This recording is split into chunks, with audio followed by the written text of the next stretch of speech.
शेतकऱ्यांसाठी आजच्या ठळक बातम्या तसेच शेतकऱ्यांसाठी सर्वात मोठ्या घोषणा पाहायला मिळत आहेत। सर्व काही बातम्या पाहायला मिळतील, त्यातली त्यात पीक विम्यासंदर्भात खुशखबर देखील आलेली आहे।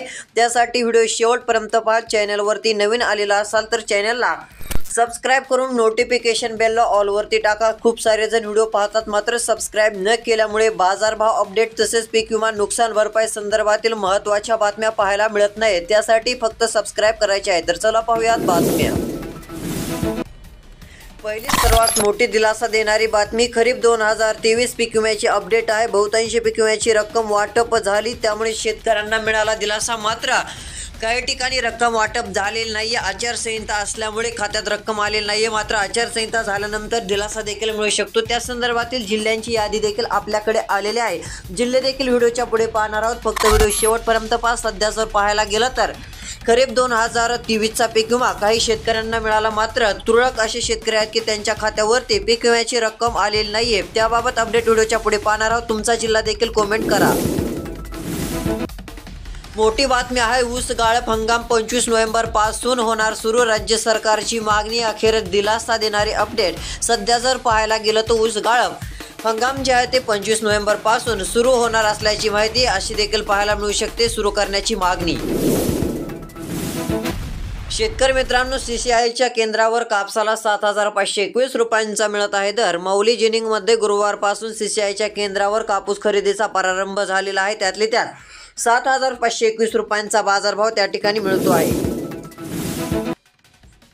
30 ऑक्टोबरपर्यंत होणार फळबाग विमा पडताळणी। सध्या जर पाहायला गेलं तर राज्यात फळबागांच्या पीक विम्यात बोगसगिरी समोर आलेली आहे। बाबत जर पाहायला गेलं तर सध्या स्थितीला 30 ऑक्टोबरपर्यंत पडताळणी होणार असल्याची माहिती।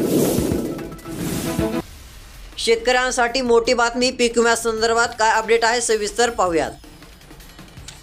सध्या जर पाहायला गेलं तर आता रब्बी ज्वारीसाठी 30 नोव्हेंबरची तारीख पाहायला मिळत आहे। म्हणजे 30 नोव्हेंबरपर्यंत शेतकऱ्यांना दिलासा मिळू शकतो। तसेच बागायती गहू, हरभरा, कांदा व अन्य पिकांसाठी 15 डिसेंबर ही तारीख आहे। पीक विमा नोंदवा। 2 महिन्यांच्या कालावधीनंतर पुन्हा एकदा कांद्याची निर्यात झाली सुरू। शेतकऱ्यांना दिलासा, कांदा उत्पादक शेतकऱ्यांना दिलासा मिळत आहे। त्यातले त्यात पीक विम्याबाबत देखील दिलासा मिळणार आहे। त्यासाठी व्हिडिओ शेवटपर्यंत पहा। अजून सबस्क्राइब केले नसेल तर करा।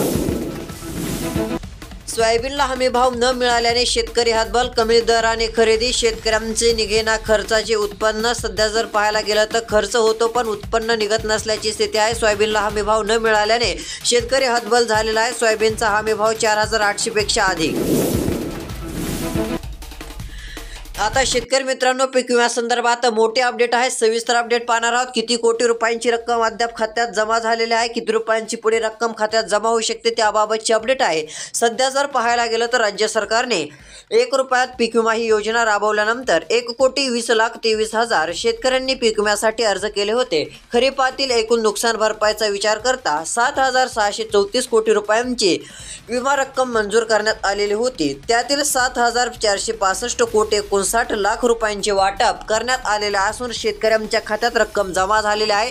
सध्या जर पाहायला गेलं तर 7,465 कोटी 59 लाख रुपयांची रक्कम शेतकऱ्यांच्या खात्यामध्ये आली असून शेतकऱ्यांना दिलासा देखील मिळण्याचे संकेत आहेत। सध्या जर पाहायला गेलं तर आता 268 कोटी 49 लाख रुपयांचा विमा अजून शेतकऱ्यांना देणे बाकी आहे। ही रक्कम देखील तात्काळ द्यावी अशी मागणी देखील मोठ्या प्रमाणामध्ये उचलून धरण्यात येत आहे।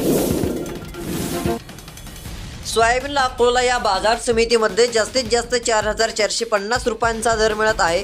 तर कमीत कमी दर हा 3,500 रुपयांपर्यंत आहे। सरासरी दर 4,150 रुपये आहे। तर आवक 7,131 क्विंटलपर्यंत अकोला या बाजार समितीमध्ये आलेली होती। दराचा विचार केला तर अकोला या बाजार समितीत 4,450 रुपयांचा दर। शेतकरी मित्रांनो, 2 लाख शेतकऱ्यांच्या पीक नुकसानीच्या तक्रारी, नुकसानीचे पंचनामे झाल्याचा कृषी विभागाचा देखील दावा। सध्या पाहायला गेलं तर 2 लाख शेतकऱ्यांच्या पीक नुकसानीच्या तक्रारी पाहायला मिळत आहेत।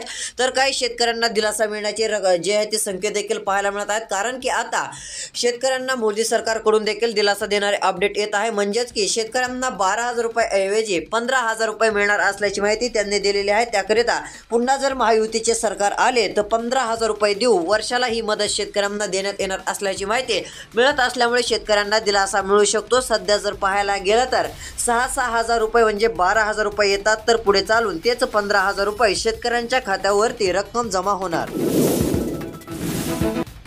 पंतप्रधान मोदी यांचा सोयाबीन उत्पादक शेतकऱ्यांना दिलासा। सध्या पाहायला गेलं तर पंतप्रधान नरेंद्र मोदी यांची सोयाबीन उत्पादक शेतकऱ्यांना मोठी भेट देखील पाहायला मिळत आहे। सध्या जर पाहायला गेलं तर आता येत्या पुढील काळामध्ये सोयाबीनला 6,000 रुपये बाजारभाव देणार असल्याचे सांगण्यात येत आहे। पुढील 5 वर्षे शेतकऱ्यांना मोफत वीज, शेतकऱ्यांना दिलासा। शेतकरी मित्रांनो, आता पंपांना मोफत वीज मिळणार आहे, त्यामुळे तुम्हाला कोणतेही पैसे देण्याची गरज नाहीये। उपमुख्यमंत्री देवेंद्र फडणवीस यांनी सांगितलेलं आहे व पुढे त्यांचे सरकार आल्यास अजून 5 वर्षे शेतकऱ्यांना मोफत वीज राहणार आहे। त्यामुळे राज्यातील शेतकऱ्यांना मोठा दिलासा मिळण्याची देखील शक्यता आहे, कारण की वीज मोफत। लाडकी बहीण योजना बंद होऊ देणार नाही, मुख्यमंत्री एकनाथ शिंदे यांची नांदेडमध्ये घोषणा। लाडक्या बहिणींना आता 1,500 नव्हे तर 2,100 रुपये महायुती सरकार आल्यास मिळणार, असं एकनाथ शिंदे यांनी सांगितलेलं आहे। त्यांना जर निवडून दिलं तर पुन्हा 2,100 रुपये भेटतील, असं एकनाथ शिंदे म्हटलेले आहेत। सध्या पाहायला गेलं तर नांदेडला निधी कमी पडू देणार नाही, असं देखील त्यांनी भाषणात सांगितले। उन्हाळ कांदा लागवडीची शेतकऱ्यांना आहे लगबग। सध्या जर पाहायला गेलं तर उन्हाळ कांदा लागवडीची शेतकऱ्यांना लगबग पाहायला मिळत आहे। उन्हाळ कांद्याची लागवड करताना शेतमजूर देखील मोठ्या प्रमाणात पाहायला मिळत आहेत। सध्या स्थितीला आता कांद्याच्या दरामध्ये वाढच पाहायला मिळत आहे। कांद्याला बहुतांश बाजार समितीमध्ये 50 रुपये किलोपेक्षा अधिकचा दर मिळत असल्याचे चित्र। मोठी अपडेट येत आहे। मागच्या दिवसापूर्वीची एक अपडेट आपण पाहिलेली होती पीक विम्या संदर्भात, त्यामध्ये देखील शेतकऱ्यांना दिलासा देणारी माहिती होती। आता देखील शेतकऱ्यांना खुशखबरच मिळण्याची शक्यता आहे। आता जर अपडेट पाहायला गेलं तर 2023 सालचा खरीप हंगामात राज्यात दुष्काळ सदृश्य परिस्थिती होती। अनेक तालुक्यामध्ये मदतीची गरज देखील पाहायला मिळत होती। तालुक्यामध्ये आणि मंडळामध्ये राज्य सरकारने दुष्काळ जाहीर केलेला होता। यामध्ये खरीप पिकांचे मोठे नुकसान झालेले होते, पण नुकसानीचा पीक विमा अजूनपर्यंत शेतकऱ्यांना मिळालेला नाहीये। काही शेतकऱ्यांच्या खात्यामध्ये दुष्काळ जे आहे ते अनुदान जमा झाल्यामुळे शेतकऱ्यांना दिलासा मिळालेला आहे। तसेच राहिलेल्या शेतकऱ्यांना देखील लवकर निधी द्यावा अशी देखील मागणी आता उचलून धरण्यात येत आहे। पुढे काय होते अपडेट पाहूया। मोठी बातमी येत आहे। महाविकास आघाडी सरकार येताच शेतकऱ्यांना देखील दिलासा मिळेल, असं काही जणांकडून सांगण्यात येत आहे। सध्या जर पाहायला गेलं तर सत्ता होती त्यावेळेस काय केलं असं देखील काहींकडून सांगण्यात येत असल्याची स्थिती पाहायला मिळत आहे। सध्या जर पाहायला गेलं तर आता महाविकास आघाडीचे सरकार आल्यावर 7,000 रुपये दर देऊ सोयाबीनला असं सांगण्यात येत आहे, तर महायुतीकडून 6,000 रुपयांचा सोयाबीनला बाजारभाव देण्यात येणार असल्याची माहिती मिळते। शेतकऱ्यांच्या खात्यावरती अखेर पैसे जमा। नुकसान भरपाईसाठी शेतकऱ्यांना जे आहे ते आधीच माहिती दिलेली होती, त्यामध्ये पात्र असल्याचे अपडेट देखील आलेले होते। आता जर पाहायला गेलं तर शेतकऱ्यांना नाशिक जिल्ह्यामध्ये आता 665 कोटी वाटप करण्यात आलेलं असून जळगावसाठी 470 कोटी निधी आहे। काहींना वाटप झालेलं आहे, मात्र काही रक्कम वाटप न झाल्याची देखील बातमी आपल्याला दिसून येत आहे। 470 कोटी जळगावसाठी आहेत, तसेच नगरमधील शेतकऱ्यांना 713 कोटी, सोलापूरसाठी 2.66 कोटी, साताऱ्यासाठी 27.73 कोटी रुपये, चंद्रपूरसाठी 58.90 कोटी रुपये प्रलंबित पाहायला मिळत होते। मात्र शेतकऱ्यांना दिलासा मिळालेला आहे, रक्कम खात्यावरती आलेली आहे। तसेच त्यानुसार राज्य सरकारकडून ही प्रलंबित रक्कम 1,927 कोटी मंजूर केलेली असून ती ओरिएंटल जनरल इन्शुरन्स कंपनीमार्फत शेतकऱ्यांच्या खात्यावरती जमा करण्यात येत असल्याची देखील माहिती मिळत आहे। यामुळे राज्यातील शेतकरी वर्ग सुखावलेला आहे। तुमचा जिल्हा देखील तात्काळ कमेंट करून कळवावं। चॅनल सबस्क्राईब करून नोटिफिकेशन बेलला ऑलवरती टाका, तुमच्या जिल्ह्याची अपडेट मिळेल।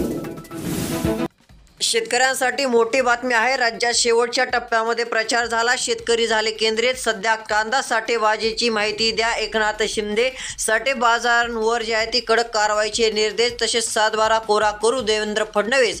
शेतकऱ्यांच्या संपूर्ण कर्जमाफी जी आहे ती माफ करणार असं सांगण्यात येत आहे। मोफत वीज शेतकऱ्यांना देणार असल्याची देखील माहिती आहे, म्हणजे शेती पंपांना आता वीज बिल भरण्याची गरज नाहीये। मोफत वीज ही सरकारकडून दिली जाईल अशी अपडेट उपमुख्यमंत्री देवेंद्र फडणवीस यांनी दिल्याचं देखील पाहायला मिळत आहे। मोठी बातमी येत आहे, आता सविस्तर पाहूया। सध्या जर पाहायला गेलं तर शेतकऱ्यांना अखेर दिलासा मिळणार आहे। खुशखबरच राज्यातील शेतकऱ्यांना आता पाहायला मिळू शकते। त्यातल्या त्यात सध्या जर पाहायला गेलं तर आता राज्यातील पेरण्या जी आहे ती मोठ्या प्रमाणात झालेल्या आहेत। आता शेतकऱ्यांना त्यांच्या पिकासाठी थंडीची देखील गरज पाहायला मिळत आहे। तर थंडीमध्ये आता झपाट्याने वाढ होणार आहे, म्हणजे 2 ते 3 दिवसानंतर थंडीमध्ये हळूहळू वाढ पाहायला मिळू शकते। त्यातली त्यात उत्तर महाराष्ट्रामध्ये, विदर्भामध्ये देखील थंडी राहील। पश्चिम महाराष्ट्रातील उत्तरेकडील भागात थंडीचा अधिक प्रभाव असून तसेच मराठवाड्यातील देखील उत्तरेकडील भागामध्ये थंडीचा प्रभाव मोठ्या प्रमाणामध्ये राहील असं देखील पाहायला मिळत आहे। तर रोजची रोज अपडेटसाठी चॅनल आता सबस्क्राईब करून ठेवा, नोटिफिकेशन बेलला ऑलवरती टाका, जेणेकरून महत्त्वाचे अपडेट सर्वात आधी पाहायला मिळतील। धन्यवाद।